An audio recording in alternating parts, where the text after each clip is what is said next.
One tribe, together we vibe. Good energy, high vibrations. Great conversations is what we provide. This your boy Baller Boy Trey along with the boss Pretty. Hey. This is the Good Folk Podcast, and today we got a special guest joining us, Mr. CJ Steele. What's going on, y'all? How y'all doing? What's up? So man, let everybody know who you is and where you from, bro. All right. My real name is Camarion, but I go by CJ Steele. That's my stage name. I'm from Birmingham, Alabama, born and raised, 205, born and bred. You know. Okay. So growing up in Birmingham, man, like just take us through your childhood. Man, okay. I had a pretty nice, good childhood. I went to Sun Valley Elementary. That's where I discovered my love for music and theater and acting. I did my first stage play when I was like maybe 7 or 8. That's when I knew that I had something that I had a passion for. I also sing too. But growing up, it was pretty nice childhood. Had a lot of friends, you know, being the mixed one in the group, you know, looking Hispanic your whole life, you know. A lot of people thought you were Mexican. Yeah, man. Even my dad used to call me Jorge. Like he still call me that to this day. Love it. Like I had a pretty good childhood. Sun Valley Elementary I had some great times. I still remember it like it was yesterday, man. Just growing up, being a music lover, art lover, just loving the fine arts, growing up and having people that supported you, you know, through that. Right. You know, that gave me a lot of motivation for where I am today as a person and as a man. Okay. So like when you say you did like stage play when you was in what, high school? No, I did elementary. His yeah, first one I was started elementary. Yeah. And you did. So you started real early. Yeah, so I started real early. When did you get comfortable doing it? Man, I was always comfortable. I like being the center of attention. So I just tried to say that. I like being the center of attention, so it always came natural for me, honestly. So you ain't never been afraid of a crowd? Never. Like, describe your first time being, like, having to perform in front of a crowd, like, at that young age. Actually, it would start at home, performing in front of my parents. Oh, for real? Yeah, like, my grandmother, she used to sit me down and she had my little action figures with me and she'd sit me in her bed and she would put on the Temptations movie. And I would learn every song from that movie. And I was singing and I'd be performing, just singing around the house and stuff. And my mom realized, she was like, he can sing. And when she first saw me act for the first time, she was like, wow, like, okay, he's going to go somewhere with this. Like, this is, you know, something he's passionate about. With your first play, what type of play was it? It was Black History Month. And it was something, I know it had something pertaining to Black history. And I think we sung Someday We'll All Be Free by Donny Hathaway. That's really all I can remember about that because it was so long ago. Right. But I do remember bits and pieces of it and us working on it and us, you know, perfecting it and stuff like that. And that's like when I sung in front of like a crowd of people for the first time. Yeah. Okay. So when did you know you could sing? Man, when I started talking. Yeah. You know, like I said, I would just, you know, watch the Temptation movie, just listen to music. And I'm an old soul, so I like to listen to music like that. And I just would imitate their voices and until they came into my own voice and just started from there. Okay. I sure enough was going to ask what genre of music you prefer to sing. R&B. Okay. R&B is really, I love R&B music. I wish there was like more R&B, more R&B now than there is rap. I mean, hey, don't get me wrong. I love hip hop. I love rap, but there's nothing like good R&B. Yeah. Like who one of your favorite R&B artists? All time, Marvin Gaye. Marvin Gaye. He said an old soul. Marvin Gaye is like. He said that.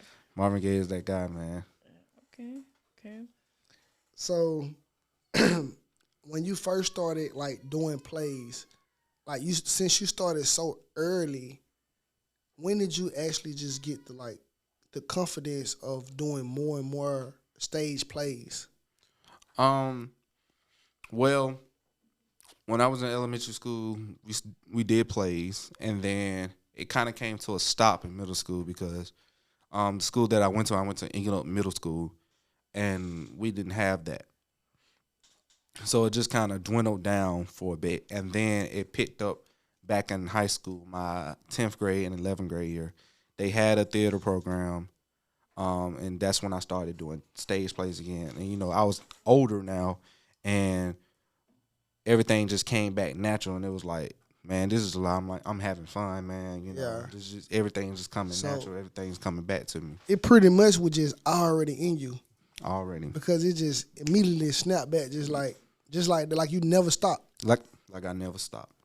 So when do you feel like you got or when will you consider your first big opportunity? Like something that was big for you, not nobody else, when it came to like acting?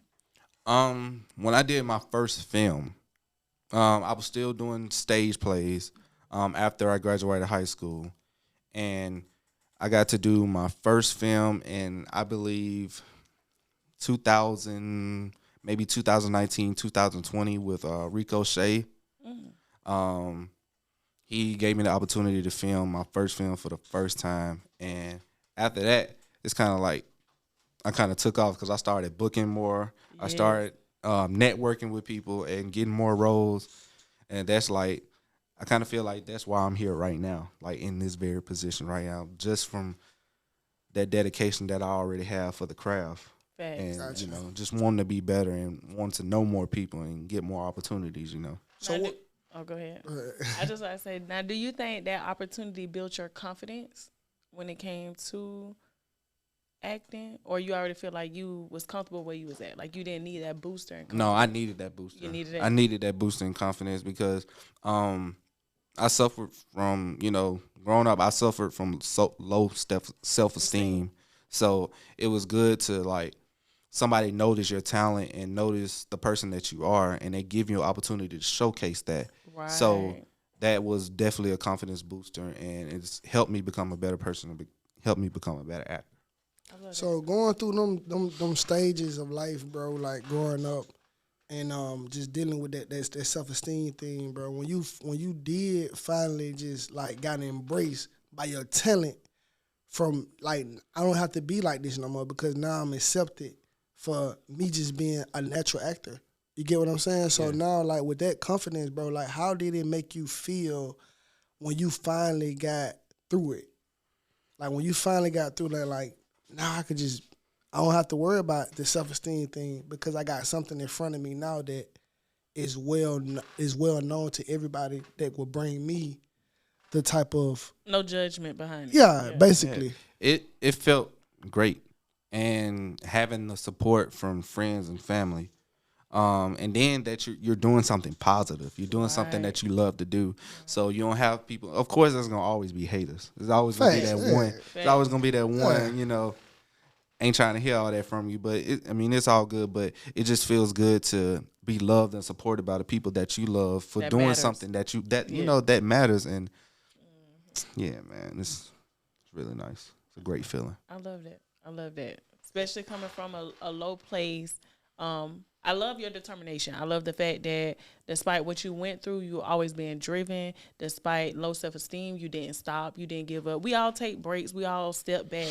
But the fact that you're here now based on your determination, your drive, your compassion, that's it. That's it. Not only that, but just the fact that you continue to keep moving towards your purpose, bro. You know what I'm saying? A lot of stuff like that hinder us from just reaching our full potential because it's something that we never able to get through to get past. Yeah. So to see you like get through it and get past it and then embrace it, like now, because you say you never been afraid of a crowd, so it was nothing for you to just put on the show.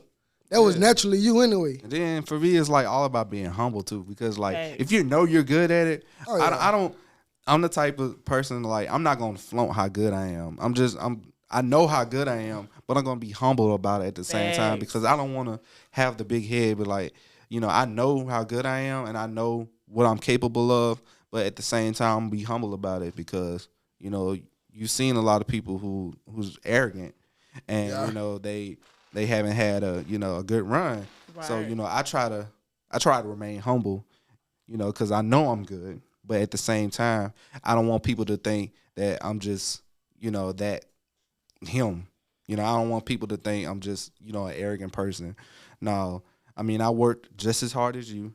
You know, I've Facts. taken classes. You know, I've stayed up long nights studying scripts just like everybody else. So, you know, just stuff like that, man. So you did take acting classes. Yes. I started taking acting classes. After I did my first film, I did it. I took acting classes in Vestavia, actually. I think it's called Acting Out Academy. I did like maybe a couple classes there, but I stopped going. Yeah. Did you feel like you really needed acting classes though? I feel like I did because like I would watch as I was in these acting classes, I would see actors that are better than me. I was like, man, he's great. Or, Yeah. like she's great. And I feel like, I could be just as great as them if I Better, put in the but even better if I put in the work. For sure, for sure. So, like, what was your first big, like, before, we gonna get into Follow the Penguins, but before that, like, what was your biggest film? My biggest film, that's a good question. I think I would have to say I did a film called 5 Days. I think that was some of my best work. It was a short film. It's about this guy. He got diagnosed by his doctor. He had some kind of tumor, and he had 5 days to live. So my character made a list of everything that he was gonna do within 5 days. And this dude, my character, robbed a bank. He wrote a "I hate you" letter to his ex-girlfriend. Like he quit his job, and I think that was some of my best work. I had so much fun filming it, and I did it with this guy named Marcus January, man. He's a talented filmmaker, man. I did that in 22, and I think that was some of my best work. And it was my first lead in a film. Okay, So- okay. That's big. That's big. So, Follow the Penguins, right? Mm-hmm. Like, describe your role on Follow the Penguins. All right, so I play Officer Williams. Officer Williams is a detective here in Birmingham, and he's not your typical detective. Like he's a dirty dude, man. Yeah. You know, he's with the bad guys. So, he's on the bad guys' payroll and everything like that. But don't take his kindness for weakness, because he has a mean side to him. And in the first episode, you see that side of him where, like, this dude is nothing to be played with. You might think he's a pawn or something like that, but don't underestimate him. So, how did you come across the 5 Lil Penguins? I didn't hear of the show until my friend Shay, she texted me. It was one evening. She texted me and she was like, "Hey, are you available? I need someone to step in to play an officer role." And I'm like, sure. And she sent me the script over. I looked at the script and I was like, wow, this is good. And we filmed like that evening. Man, we didn't leave until like midnight that night. But I felt like I was kind of like Denzel Washington in Training Day. Like, I know that's right. man, because I was in my bag, man. I was really in my bag, and I had so much fun filming it. I got to rough up the guys a little bit too. It was cool. It was like a stress reliever as well. So that was it was really fun, and I'm grateful for her for giving me the opportunity to meet Devontae and everything I just like was that. about to say, it's good to have people that consider you and think of you when Yeah. moments like that do transpire. Because Yeah, she could have and thought about anybody else. Anybody but yeah, else, and she that's a thought blessing. about me. That's a blessing. So like, I'm forever grateful for that.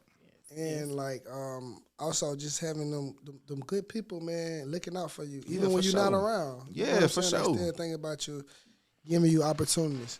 But man, bro, just describe your role, bro, as playing a cop. Like you playing a cop, bro. Like what was some of the most challenging things about playing a cop? This started from I've played a good cop before. y'all might think this is funny, but the hardest thing about playing a cop was knowing how to hold a gun. I can believe that though. I can believe that. I ain't gonna lie. Because like I did this film called Bank, and I played a cop, and we were busting someone, and I was like, get on the floor, freeze, and the guy, he's like, cut, CJ, why are you holding the gun like that? And I'm holding the gun like this, and when you're really supposed to have like your hand not on the trigger. I had my hand on the trigger. Oh, you ready to fire something up? Yeah, I'm ready to, cheese something down. But I think that was about the hardest thing. It was fun too. Fun, like running out the people and stuff like that. That's good exercise right there. Oh yeah, man, bro. But I ain't gonna lie, like some cops roles be lazy, but most are physical. Mine was physical, man. Like we did a scene where I had a body cam on, and we were running, and I tried to jump over something, and I fell, but I made it look good. I rolled right back up and kept running, like. I mean, officers do that in real life. Yeah, like, no time to stop. No. Yeah, keep going. No. So, describe your relationship with Devontae. It's cool. It's really cool, man. Like that same night, when Nashay called me, that's the first night I met him, and he was really cool, really down to earth, and I've never met him until then, and just to witness what kind of person he is, and just everything that he does for his family, for his community, man. He's someone I look up to, someone I admire for real, because like if you really think about the epitome of a man, that's him, man. He's a great person. He's a great person to be around. He's helped me become a better person. And when he's directing, I listen to him. And, I study him because I want him to be proud of me. Like, I want him, you don't want to let him down. Yeah, I don't want to let him down, Like, I want to make it look good. I want to make it look real, I got you. So, like, with meeting him and just knowing the type of man he is, how was it working on set with him? It was easy, man. It made it more more natural. Yeah, it was more natural, and he's all about his business too. Like, we gonna joke and play, but when it's time to film, it's time to film. Like all the BS stops, all the joking and laughing stops. When it's time to go to work, it's time to go to work. And he really goes deep into that. Like once he gets in that director's bag, he's in there, man. Yeah, I can bet, man. When I first met. It's crazy how I met him, right? Because I met him through an individual that I know, and I never heard the show Lil Penguins. And I was like, man, who is this dude? And I looked up y'all show, and I was like, man, it's a good show. Yeah. But I don't think I seen your character on the, because I watched the first episode. But I don't think I got to your character because it was very short. And we ran through that why. But that's why I'm ready for season 2 because I want to see how interesting that is. Bro, you should see the season 1, man, is really good, and I feel like I've done some of my best cop work too. Yeah. So I was gonna ask, like, compared to your character and your everyday personality, what was the easiest thing for you to adapt to? Like when it came to comparing it? I don't think there's any comparison because Officer Williams is completely different from the person that I am. Like, like he's mean. I'm charming. And as you can see in one scene, you can see how charming he could be. And I'm charming as well. But far as that, I think we're two completely different people. And I like playing roles like that. Because I don't like being typecasted. Okay. So I want people to remember me for how versatile I am. Got you. So okay. I like playing people that I'm different from to show you, to show you my range. That you could adapt. Yeah, that I can adapt. Yeah. Okay. I like that. So that was the only 2 times you done played a cop. Yes, only twice. Yeah. I've done 2 cop roles actually maybe 4 times I've played a cop, and all 3 of them was good, and then this one is bad. but I like playing the bad cop. I like being the bad guy. I like that. I like that. So like, give me one of your most memorable, funny moments on set.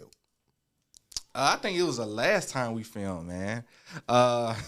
Doing the BTS shots, like I don't know what me and Devontae was talking about, man, but we were so weak, and we was actually trying to get a lady to come film with us, but the way we was describing her was like, bro, she gotta have a big booty.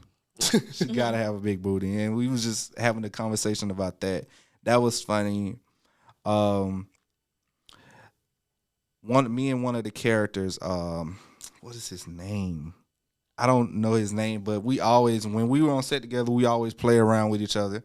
And me and his character, we always at odds.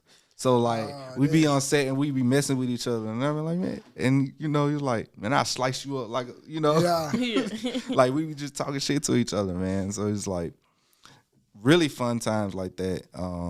Makes me love to film, and you know. So like, what character give this officer the hardest time? Like the hardest time? Think Chop. His name is Chop. His character name is Chop. He gives me the most.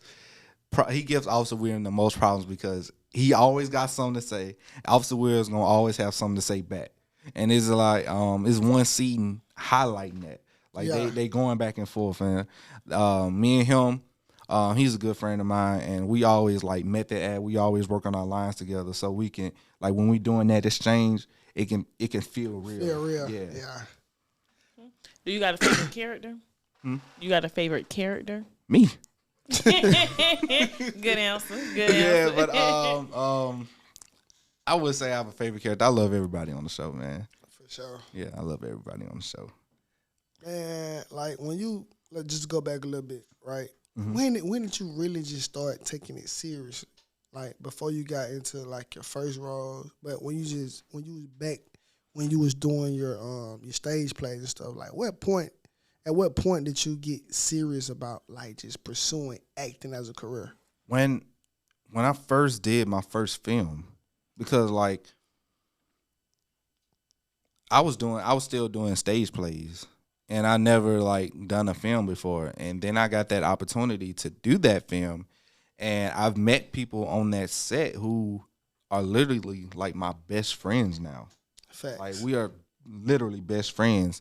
And it just made me want to pursue it more because I saw myself on screen. And I was like, man, that's amazing. And so as I started to book more, I started to want it more. Wanted to pursue it more, like, you know. And my favorite thing about filming is meeting new people, networking with people, because you can never, it's like, it's not about what you know, it's all about who you know. Who's some of the biggest people that you work with so far just on the big screen, dealing with like while you doing films? Here in Birmingham, I would say working with directors like Devontae, Daniel Hill, Marcus January, Shalisha Sheridan, who is one of my best friends, by the way. She lives in L.A. now. Shout out to her. Shy, she's amazing as well. Just to name a few, those people are really great people, really great directors. They know what they're doing. They're great about that craft, and I was just happy to be a part of that craft, help telling their stories. You know, but I've met a whole bunch of actors and actresses that I could name. Like, we have Asa Williams, Marlena Elliott, Anthony Griffin Jr., Cam White, Eric Johnson. I mean, just to name a few. I mean, there's so many talented actors and actresses here in Birmingham, man. Bro, like, what's one actor or actress that you would like to work with in the future? Like, you know, talking about like movie wise, like here in Birmingham, or just like anywhere, like big Hollywood, man, Birmingham. I would love to work with Samuel Jackson, man. Samuel Jackson is my favorite actor of all time. Motherfucker. Yeah. I'm calling him a motherfucker. Just call me a motherfucker. But I would like to work with him, Eddie Murphy, Jamie Foxx, Robert De Niro, Adam Sandler, just to name a few. I would love to work with people like that, man, because I grew up watching them. Oh yeah, man, you just named some heavy hitters though. Man, Yes, for real, literally, man. literally. So how did you feel when you first heard that Amazon was picking up by Lil Penguins? Like, what was your experience, your reaction? It was great. It was a great feeling, actually. I was like, man, we could really get noticed. Like, and I was thinking, I was like, man, this could be my big break because my thing is, when I'm filming, I'm not coming to play. Like, I'm finna give it to you real. I'm finna give it to you raw, and I want you to remember me in this scene. I intend to steal the scene because I just like, you know. But it was a great feeling. It's a great feeling to feel like, you know, people are watching. You never know who's watching. Yes. Never know. Never know who's watching. So it's a great opportunity to be a part of this and just to be on Amazon. And, you know, maybe all of us, I hope all of us could get, you know. Yeah. Shit, Y'all will. Y'all will. We working. We got something in the making. I told Devontae, man, I give me a role, bro. I don't care what it is. I could be walking by. You could get me for littering. I don't care what it is. Nah, you know what I'm saying? But man, like, you know, like you play a dirty cop, right? Mm-hmm. So what's one of like the movies that you have already watched probably as a kid or something that you probably like pivot off of as a dirty cop that you probably like, okay, he did good playing that role. What I can learn, what you learned from like before you got the role, when you realized you was playing a dirty cop, like what are some of the like tactics that you probably got from other actors off of movies that you'll watch? I watch, prime example, Denzel Washington in Training Day. That's probably one of the greatest movies of all time. And Denzel's portrayal of a cop is legendary because he's always playing the good guy. Yeah. So when nobody expected him to play a bad guy and do it so good, and that earned him an Oscar. He did that perfect. Yeah. Yeah, it was perfect. Like, he did that perfect. Just down to his antics, down to his mannerisms. I would study that. And that's very important, even down to your mannerisms, like how you act, how you walk, how you talk. Nah, for sure. It's always, you know, just to give off that character, like, you know, make it real. And that's what I'm trying to do with this character right here. Facts. Now, I know everybody's script is different. Some people's on longer than others. But is memorizing scripts hard, difficult? Like, normally, how long do it take for you? And I know the time frame different with everybody, but typically, how long it take you to get it, like, down packed to the fact, like, you like... Depends on the scene. Really depends on the scene. If you're in a short scene or a long scene, I mean, I always study my script, but... Is it like studying schoolwork for a test? Yeah, something like that. But I'm really bad with it. I'm really bad because sometimes I don't even look at the script until I get to the set. But you got good memory. Yeah, I got good memory. And sometimes, like, I don't say I don't read it, but when I get the script, I scheme over it. Gotcha. I scheme over it to see what's going on in the scene. What are my lines? To get the basics. What am I saying? To get a basis. And then sometimes I be so busy I won't pick it up until like the day of film. And that's a bad trait that I have, and I'm trying to get rid of that. But the way you could critique it, bro, it could work in your favor because like that might be when you get your best work. Yeah, and I filmed some of my best work doing just that. Yeah, just skimming over the script, and then the day of, while I'm on the way there, I look at the script and I'm like, okay, this is what I'm doing. When you, oh, you raw. I ain't gonna even lie to you. I need some practice. But it probably just depends. Like, okay, yeah, he playing a cop, but I don't know. Have you ever wanted to be a cop before? No. So it's like, damn, how do I be a cop? His character completely opposite of him, so he ain't never think about being a cop ever. Oh yeah. I can tell. So that would be kind of challenging for me because like I have to like at least align something about my personality. I have to align with the character to fulfill it to make it easier. That would probably be my biggest challenge if I got a role that was totally opposite from who I am. Yeah, and like Officer Williams, he's like a manipulator. He's a manipulator as well. So like he can get you to do what he want. Yeah. And that's when I say that charming element comes into it. I'm not saying I'm a manipulator. Yeah. But if I want you to do something, I can get you to do it. But I'm not gonna use that tactic. Gotcha. I'll just be myself, But yeah, man. And I just love playing people that I'm completely different from because it makes me a better actor. For sure. And sometimes when you do a role, I've seen actors have to go to therapy after doing roles. Like, as of right now, I'm watching this series called Monster, the Ed Gein story. I'm currently watching that, and I watched the Dahmer series, and where Evan Peters, he had to go to therapy after he done his role. Like some people get deep into their roles, and like I'm reading the screen right here. Heath Ledger is literally a victim of a role. He committed suicide before the movie even came out, and he won an Oscar. And he was so deep into his role, he literally stayed in his room 3 days preparing to be the Joker, and didn't even see the movie premiere.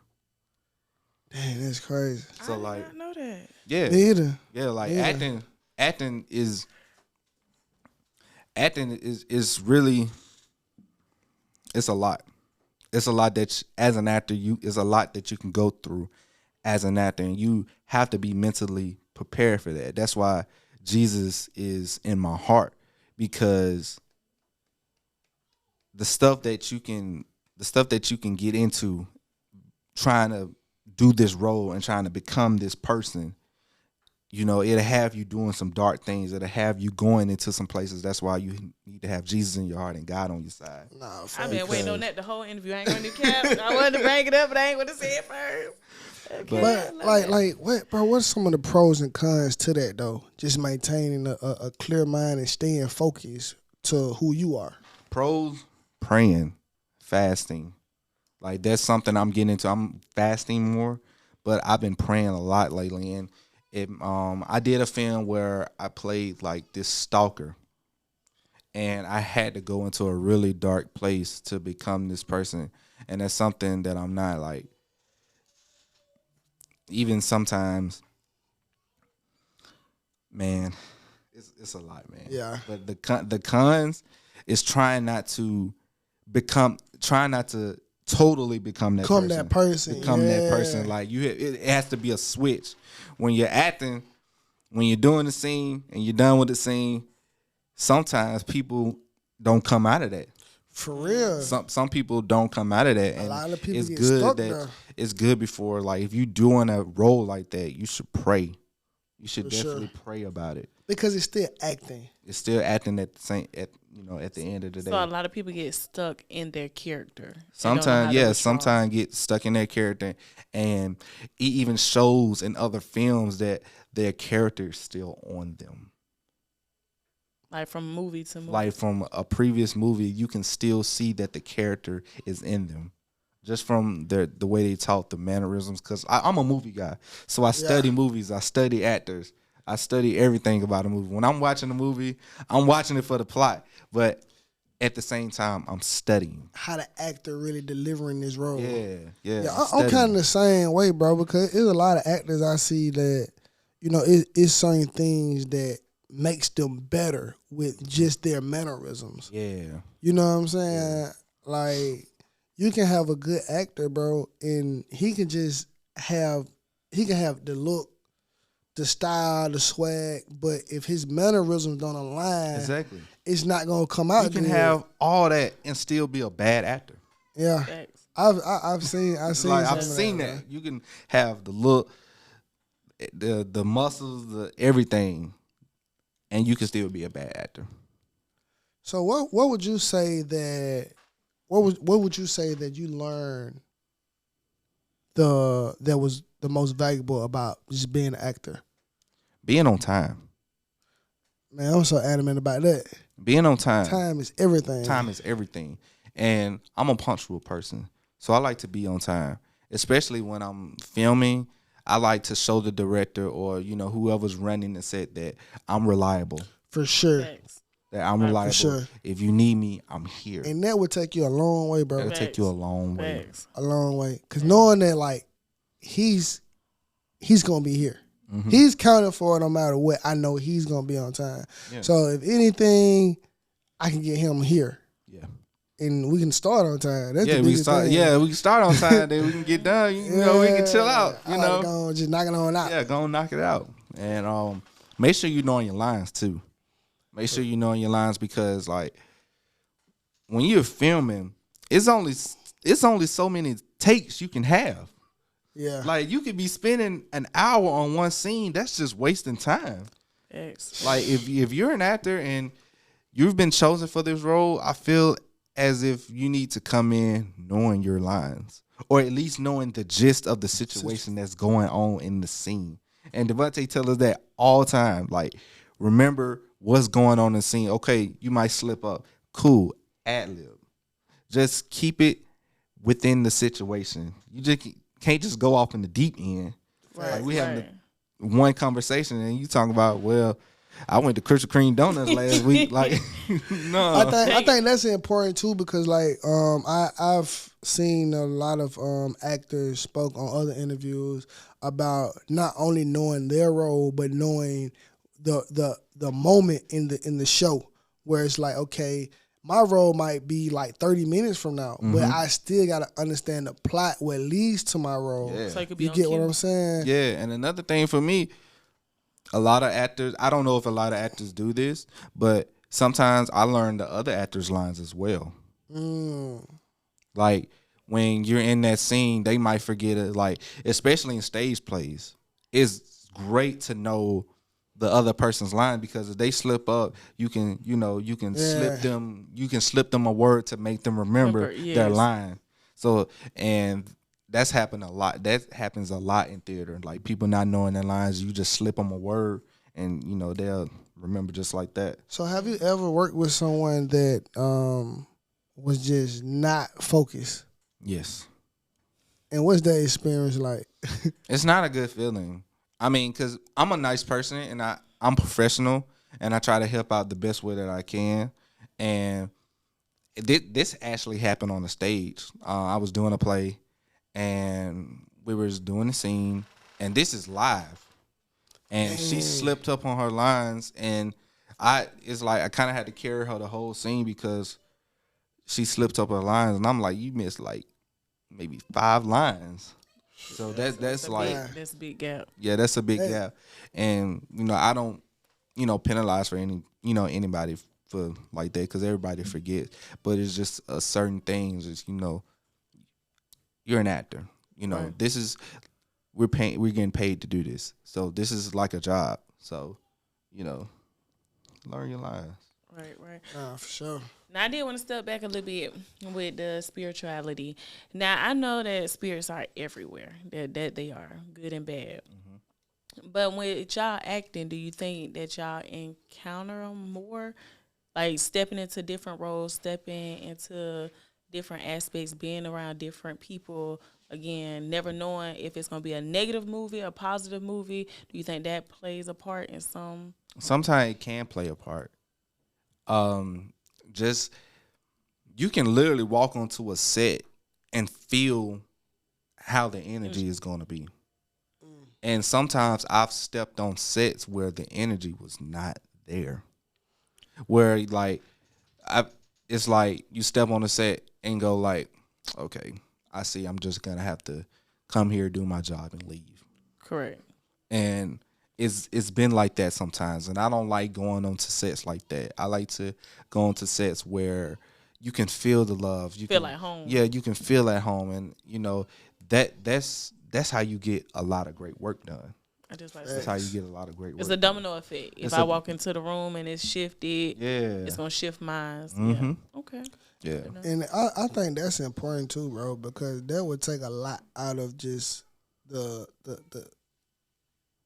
project, bro. Like if you working with somebody, bro, and the vibration is totally like unaligned, how can we bring this? How can we not say this project short? Yeah.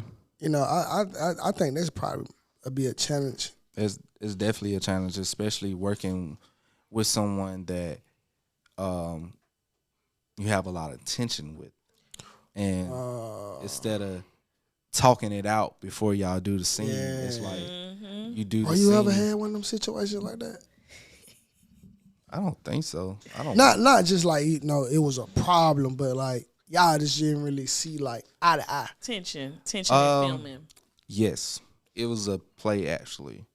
I'm not gonna name the. Yeah, play. a lot of experience with these plays, bro. Yo, bro, the plays is drama, man. It's like how hard it is putting a play together. Doing a movie is easy. For real, doing a movie, but putting plays together, you have to have continuous rehearsals.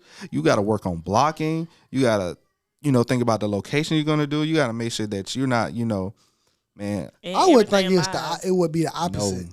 No, man. And everything live. Everything when is live. Filming, when you make a mistake, you could like redo it. Yeah, but when you on a stage and it's live, you gotta keep going. Wow. What I was going to say was that I was working with this young lady. We did this scene together, and the director was describing how he would want the scene, and the scene was, kind of intimate. And so when we got off the Zoom call, we went in the next day to rehearsal, and she just pulled me to the side. She was like, "Hey, there's not going to be any of this. We're not going to be doing anything intimate."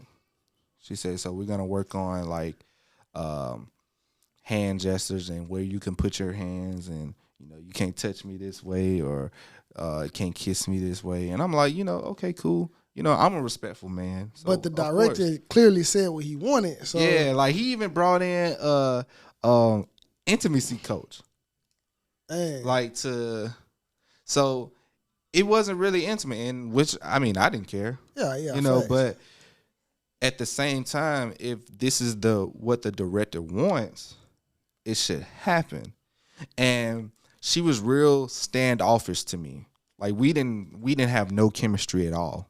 Yeah. So you couldn't even really build a relationship. Yeah, I would try to have when we got one Zoom call, I was like, I shot her a text. I was like, "Hey," I text on Messenger. I was like, "Hey, we should get together. Just try to get to know each other a little bit. Let's go bowling or something like that."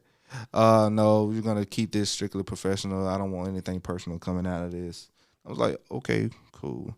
So that's how I know it was gonna be like one of those times like where, okay, I'm gonna come here, do my job, and just go home.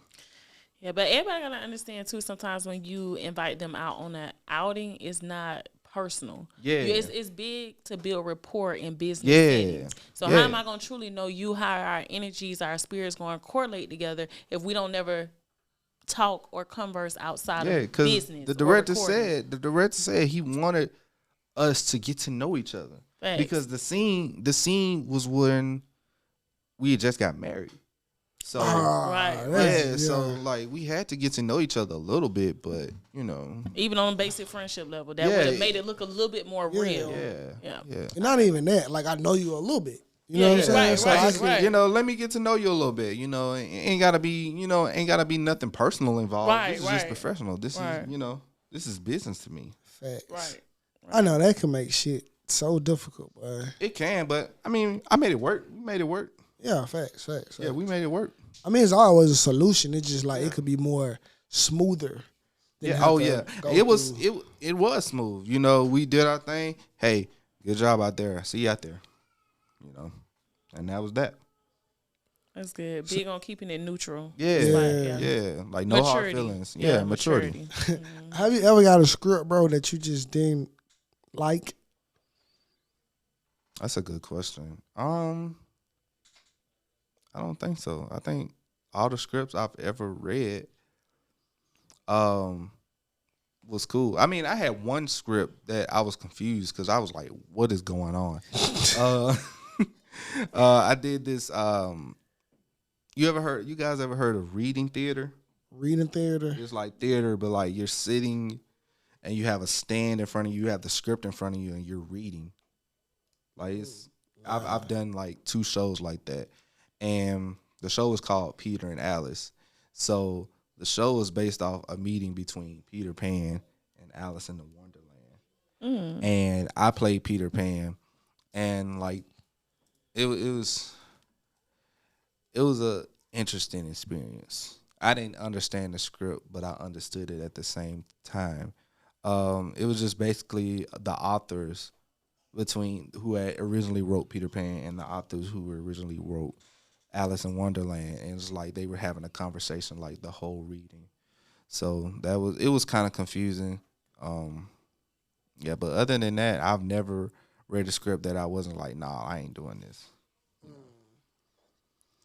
So like, Okay. go ahead. No, go ahead. I just want to say now, is there any role that you wouldn't do? Like, I'm just not playing that. Like, I'm not kissing a man. Damn, Mike flew up on that one, but I'm with you. So, boy, hey, listen. That goes against my religious beliefs. I'm with you, boy. Okay. I had to ask. Because look, bro, I'm glad you asked that, because it's like, even though we are acting, if I kiss a man, I could never say I didn't kiss a man. Sure enough can't.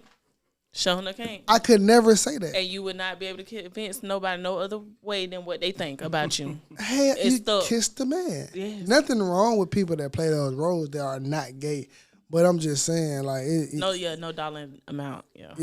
No dollar amount is gonna allow me to do that. And man, if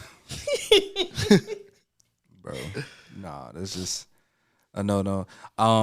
You won't catch me in a dress.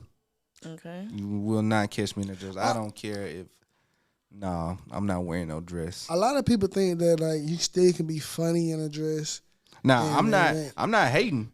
Now I've seen people who like wear dresses and are hilarious. Facts. I'm not knocking the hustle. Do your thing. That's just not me. Yeah, that's just not me. I feel It's you. definitely a good hustle. Yeah, but, it's a great hustle, but that's just not me, you know. Bro. But I applaud you. I support you. Facts. Have you had any like comedy roles that you played? Mm-hmm. Where you had to be the funny guy? Yeah. The 5 days I was telling you about, that was a comedy. Yeah, you can find that on YouTube. It's on YouTube. It's called 5 Days. I'm gonna look at it. I can bet. Niggas trying to do everything in 5 days. Yeah, man, that was crazy. I did a film called Game Night, where my family, we was having a game night, and it ended with a loop. It was a shocker, man. I can't tell you what happened at the end, but that was a little comedy that I do. But I like doing comedy because I like laughing. Yeah. Okay. I feel like comedy. We need more of those type movies. Yeah. Oh man. Yes, man. Like, a lot of people need to laugh. You need to laugh. Get it out. Smile. Nothing's wrong with that. Like, it's just more relaxing to be around a smile and joyful moments. Yeah. People sharing, because I can watch a funny movie and be like, man, you know what?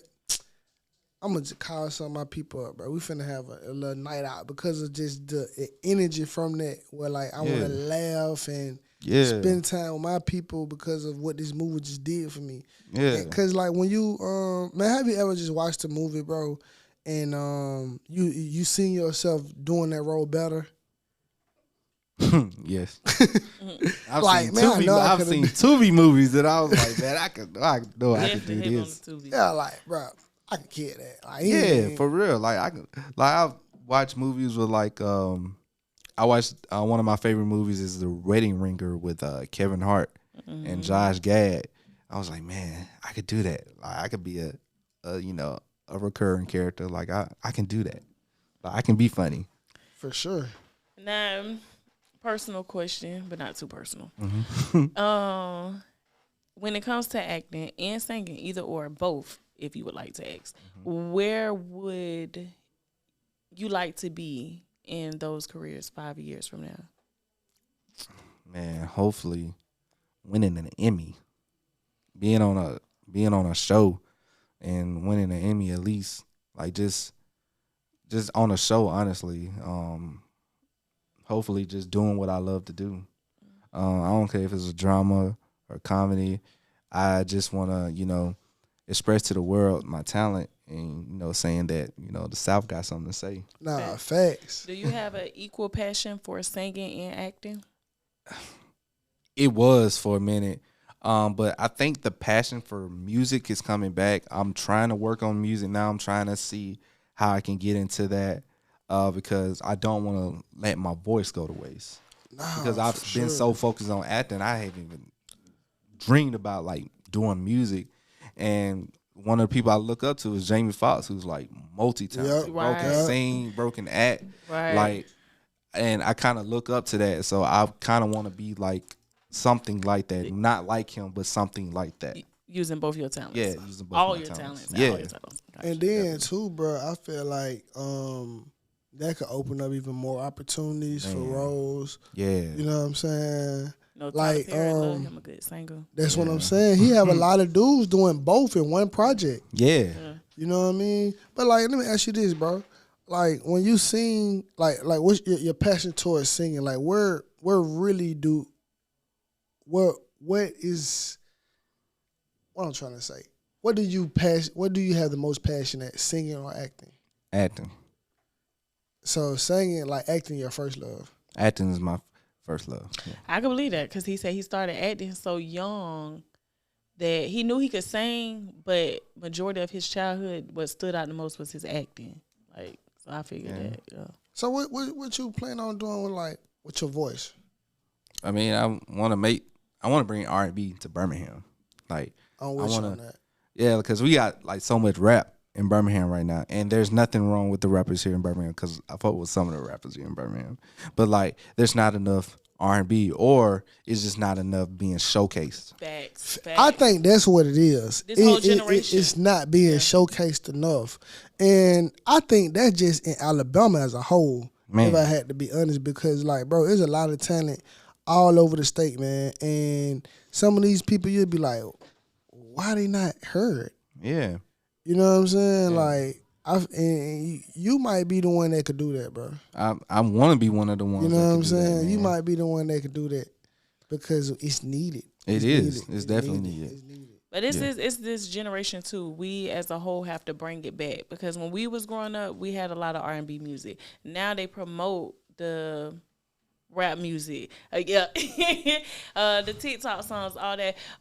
But if you think about it, we do have R&B singers like Summer Walker. We have Tink. We have good. We got them. It's just not enough. But they're good, but they don't promote them. How often do you really hear these R&B artists on the radio? They'll play it every now and then. If it's a song, they're gonna play it for a few weeks and then it burn out. But all the R&B songs, hip hop songs, all Sexy Red, they'll play that for 3 months straight. Yeah, man. But you passing up guys like Leon Thomas, who just dropped like probably one of the best albums in 2025. See, like that Mud album is great, and they won't promote it. You got people like Brent Fayez, Gideon, Lucky Day. Man. Like, come on, man. They out there. That's what I'm saying. They out there for sure. Out there, man. They out there for sure.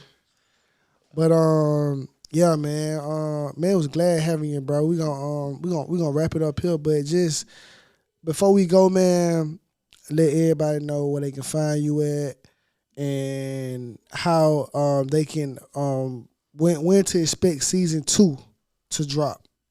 Okay, like I said, my name is CJ Steele. You can find me on Facebook at CJ Steele. That's CJ Steele. You can find me on Instagram at the.CJ Steele. That's THE.CJ Steele.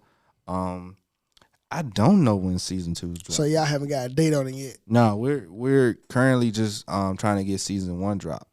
Facts. So hopefully, when season 1 drops, it does numbers, as it should. Then we can get right into season 2. Gotcha. So and I want to thank y'all for letting me. Nah, for sure, man. We glad to have you, man. You know what I'm saying? How you come through, man. Just hear some of these funny stories you got about your character. For sure, man. Also the work that you've done before. One thing I didn't get into that I wanted to get into was like the life before acting. Whether like just before you got to acting, the things that you was doing. Man, I was just working 9 to 5s, man. For real. Just working. Just working, man. Surviving. That's pretty much all I was doing. Just working 9 to 5, just, surviving. And I started doing stage plays again right around 2019. So that's what, helped me, make my way back into the acting. Then when I got into filming, I was like, oh yeah, it's a wrap now. Yeah. Yeah. That is, man. Well, this is a Good Folk podcast. I am your boy, Ballin' Boy Trey, along with the boss Pretty. See y'all later. And we gonna close this thing out one time for the one time. One tribe, together we vibe. Good energy, high vibration. Great conversation is what we provide.